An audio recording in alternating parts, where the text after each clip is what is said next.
الحمد لله رب العالمين والصلاة والسلام على أشرف المرسلين سيدنا محمد وعلى آله الطيبين الطاهرين وصحابته أجمعين ومن تبعهم بإحسان إلى يوم الدين أما بعد فإن أصدق الحديث كتاب الله وخير الهدي هدي محمد عليه الصلاة والسلام وشر الأمور محدثاتها وكل محدثة بدعة وكل بدعة ضلالة وكل ضلالة في النار.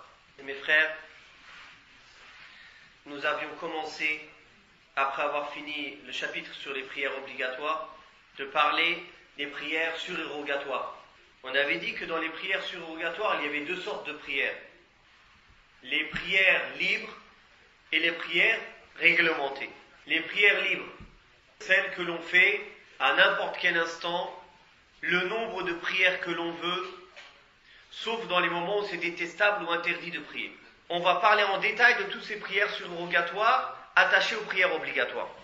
Awwalan, les prières surérogatoires de l'Fajr. D'abord, je voudrais faire une petite précision sur ce mot. Beaucoup de gens croient que la prière de l'Fajr et la prière de Subh, ce sont deux prières différentes. Et disent, j'ai prié le Fajr, après j'ai prié le Subh. Alors que ça, c'est une erreur. El-Fajr et El-Subh, c'est deux noms pour une même prière. La prière obligatoire que l'on fait le matin. Et celle qu'on fait juste avant, ça s'appelle Sunnatul Fajr. Ça s'appelle pas le Fajr tout court. Certains ulama, ils l'appellent Raghibatul Fajr. Non. Cette prière-là, Min akidi sunanir ratiba. C'est une des prières les plus recommandées parmi les prières surérogatoires. Limada. Pourquoi? Car comme il a dit Cheikh l'Islam Ibn al-Qayyim rahimahullah, fi Zad al-Ma'ad, le prophète sallallahu alayhi wa sallam, il ne délaissait jamais les deux rak'at sunnat al-Fajr, même en voyage. Et pourtant, en voyage, il délaissait les autres prières surrogatoires, par exemple les 4 rak'at avant le Dhuhr, les 2 rak'at après le Dhuhr, en voyage, il ne le faisait pas, le prophète sallallahu alayhi wa sallam. Les 2 rak'at après le Maghrib, il ne les faisait pas. 2 rak'at après l'Isha, il ne les faisait pas. Mais les 2 rak'at sunnat al-Fajr, il les faisait tout le temps, même en voyage. Et le witr, il le faisait tout le temps, même en voyage. Aïcha radiyallahu anha, elle a dit, le prophète sallallahu alayhi wa sallam ne tenait pas à une prière surrogatoire plus qu'aux 2 rak'at de l'Fajr. Non. Le prophète sallallahu alayhi wa sallam, en parlant de ces 2 rak'at, il a dit, ces 2 rak'at sont mieux que ce bas monde et tout ce qu'il contient. Donc pour montrer la valeur de ces 2 rak'at qu'on fait avant le Fajr. Ça fait partie de la sunna de les prier très légèrement, rapidement. Il y a beaucoup d'ahadiths qui sont rapportés en cela. Je vais en citer quelques-uns. Donc Aïcha radhiyallahu anha, elle a dit que le prophète sallallahu alayhi wa sallam allégeait tellement les 2 rak'at sunna avant le Fajr. Elle dit, je me demandais est-ce qu'il lisait la Fatiha. Je ne sais même pas s'il avait le temps de lire la Fatiha. Donc la sunna, c'est de les lire très légères. Et la sunna, c'est de lire dans rak'atay al-Fajr, Qul ya ayyuhal kafirun, dans la première rak'a, après le Fatiha, et là dans la deuxième rak'a, Qul huwallahu ahad, comme ça a été rapporté dans le hadith d'Abi Huraira, qui est rapporté par l'imam Muslim.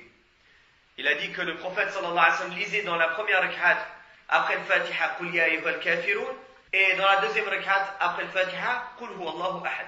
Idan, la sunna c'est de les alléger, à condition, il ne faut pas que tu délaisses un pilier ou une obligation de la prière dans ce que tu fais. Au moins, toutes les obligations, elles doivent être bien faites. Mais il faut les faire légères. Et donc, quand on voit quelqu'un qui fait 2 rak'at sunnat al-Fajr long, c'est contraire à la sunna du prophète, alayhi salatu wassalam. La sunna al-Fajr, il y a écrit pour lui, mais il n'aura pas suivi la sunna du prophète sallallahu alayhi wa sallam dans la manière de le faire. Il y a une autre sunna attachée aux 2 rak'at de sunnat al-Fajr. Le fait de s'allonger sur son côté droit après avoir fait 2 rak'at sunnat al-Fajr. Donc, le prophète sallallahu alayhi wa sallam, comme il est rapporté dans ses hadiths, le premier qui est rapporté par le Bukhari, et le deuxième par le Bukhari et Muslim, que Aïcha radhiyallahu anha disait quand le mueddin faisait l'adhan de salat al-Fajr, le prophète sallallahu alayhi wa sallam faisait 2 rak'at et il s'est allongé sur son côté droit jusqu'à que le mueddin vienne le chercher pour l'iqama. Quand il venait le chercher pour l'iqama, il se levait, il allait faire la prière. Et dans une autre version, Aïcha radhiyallahu anha a dit, il faisait les 2 rak'at et si j'étais réveillé, il discutait avec moi. Et si je dormais, il s'allongeait sur son côté droit. Alayhi salatu wassalam. Les savants ont divergé sur le statut de cette sunna. Et il y a 6 avis différents sur ce point-là. Awalan, il y a des savants comme l'imam Shafi'i, rahimahullah, et Abu Moussa al-Ash'ari parmi les sahaba, ils ont dit, c'est une sunna et c'est recommandé tout le temps. Chez toi, à la maison, dans tous les cas. Il y en a qui ont dit, c'est wajib. Ibn Hazm, al-Andalusi, il a dit, c'est obligatoire. Et il a même dit, si tu fais pas ça, tes 2 rak'at sunnat al-fajr, elles sont pas valides. Elles sont pas valables. Cette parole-là, Ibn Taymiyyah, il lui a répondu, et il a dit que c'était pas valable, il y a plusieurs hadiths qui le prouvent. D'ailleurs, le hadith de Aïcha, qui dit que quand elle était réveillée, il lui parlait. Donc, si c'était obligatoire, comment il lui parle, il ne s'allonge pas. Le troisième avis, c'est que c'est makrouh, c'est détestable de le faire. Car ceux qui disent que c'est détestable, ils disent, il n'y a rien qui est rapporté pour eux.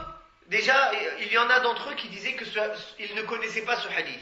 Ou bien, ils voyaient que ce hadith n'était pas sahih, ou ils ne le connaissaient pas. Ou ils disaient, c'est pas rapporté que le prophète sallallahu alayhi wa sallam le faisait dans la mosquée. Donc ça, c'est spécifique à lui. Et il y a d'autres ulama qui disent que ça, c'est contraire à ce qui est préférable. C'est pas makrouh, c'est entre le makrouh et le permis. Khilaf al-awla. Il y en a qui disent, c'est mustahab. Celui qui a prié la nuit, il le fait car il a besoin de se reposer. Sinon, tu ne le fais pas.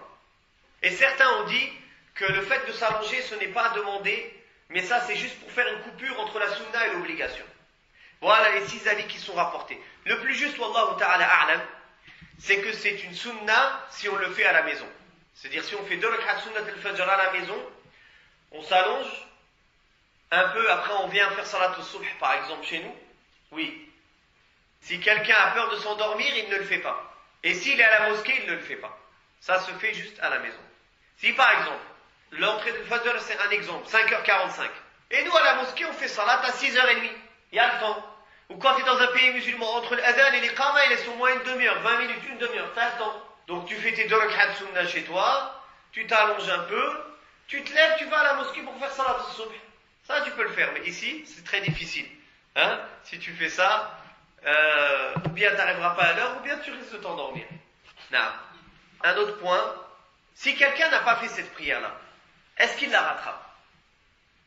Oui, il la rattrape. Ma dalilu ala dhalik. C'est quoi la preuve de cela? Hadith Bilal, rapporté par le Bukhari, rahimahullah. Le hadith de Bilal qui est rapporté par le Bukhari, rahimahullah. Ce hadith, il dit que le prophète sallallahu alayhi wa sallam était en bataille. Ils ont demandé à Bilal de monter la garde. Et les compagnons se sont endormis. Ils lui ont demandé de rester, de monter la garde, et quand ils voient l'heure de Fajr rentrer, qu'ils réveillent les gens et fassent l'adhan. Bilal s'est endormi. La seule chose qui a réveillé le prophète sallallahu alayhi wa sallam et les sahaba, c'est quoi? C'est la chaleur du soleil. La chaleur du soleil qui tapait l'a réveillé, ainsi que sahaba, radiyallahu anhum, ils se sont levés, et ils ont demandé à Bilal ce qui s'était passé, radiyallahu anhu. Il a dit qu'il s'est endormi. Le prophète sallallahu alayhi wa sallam dit, voilà un endroit où le Satan était avec nous. Donc, il a demandé aux compagnons, radiyallahu anhum, aux sahaba, de se lever, de se préparer. Ils ont changé d'endroit. Ils ont fait l'adhan, 2 rak'at sunnat al-fajr et salat al-subh. Et tout ça après que le soleil se soit bien levé. Même au prophète sallallahu alayhi wa sallam, c'est arrivé. Donc ça prouve quoi? Même si l'heure elle est passée, on la rattrape. Celui qui a raté les deux, ça, là dans ce cas-là, ils ont raté les deux. Ils n'ont pas raté juste sunnat al-fajr. Donc le premier cas, c'est celui qui rate les 2 prières, jusqu'à que l'heure se lève. Il ne fait pas exprès, c'est pas tous les jours il se réveille, ah je l'ai raté. Non. Il dort tôt, il met le réveil, il fait l'asbab. C'est-à-dire qu'il a raté la prière obligatoire et surrogatoire jusqu'à que l'heure, ça y est, le soleil s'est levé. Ça peut arriver, comme c'est arrivé à notre prophète alayhi salatu wassalam. Il a fait l'asbab, il a dormi tôt, il a mis le réveil. Qaddar Allah wa ma sha'a fa'al, huwa bashar. Et comme le prophète sallallahu alayhi wa sallam a dit, on avait dit, parmi les raisons valables de ne pas faire la prière à l'heure, il y a le sommeil. Quelqu'un qui dort, son sommeil, c'est pas de sa faute. Si, il a fait les causes, bien sûr. Mais après, malgré qu'il a fait les causes, le réveil, il a sonné, il n'a rien entendu. Et il s'est réveillé, l'heure, elle est passée. Alors, pour lui, l'heure de la prière, c'est au moment où il s'est levé. Il doit se dépêcher de la faire. Par contre, s'il a raté l'heure de la prière, il ne commence pas à faire autre chose. Comme il a dit le prophète sallallahu alayhi wa sallam, s'il a oublié une prière où il a dormi, dès qu'il s'en rappelle, ou dès qu'il se réveille, il prie. Donc c'est pas il se lève, il dit ah ça y est je suis en retard, de toute façon il va, il déjeune, il discute, il regarde la télévision, après il fait salat. Là, il se lève, il fait salat, après il fait le reste. Le deuxième cas, hadith Qais ibn Amr, donc dans ce hadith, qui est un hadith Hassan, qui est une bonne chaîne de transmission, Qais ibn Amr a dit, le messager d'Allah sallallahu alayhi wa sallam a vu une personne prier 2 rak'at après la prière de Subh. Et pendant qu'il priait, il a dit, la prière de Subh c'est 2 rak'at. C'est-à-dire dans le sens, c'est que 2 rak'at, il n'y a pas d'autre prière à faire après.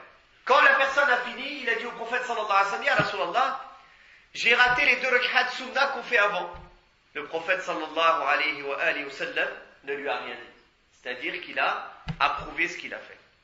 وفي حديث آخر dans un hadith rapporté par الترمذي وابن خزيمة والحاكم, c'est un hadith sahih, قال النبي صلى الله عليه وسلم, celui qui n'a pas fait les 2 rak'at de Fajr, qu'il les prie après que le soleil se lève.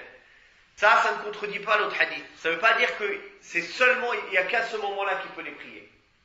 C'est-à-dire, si quelqu'un l'a raté, il peut les prier après que le soleil se lève, ou bien s'il les rattrape tout de suite aussi, c'est permis. Non.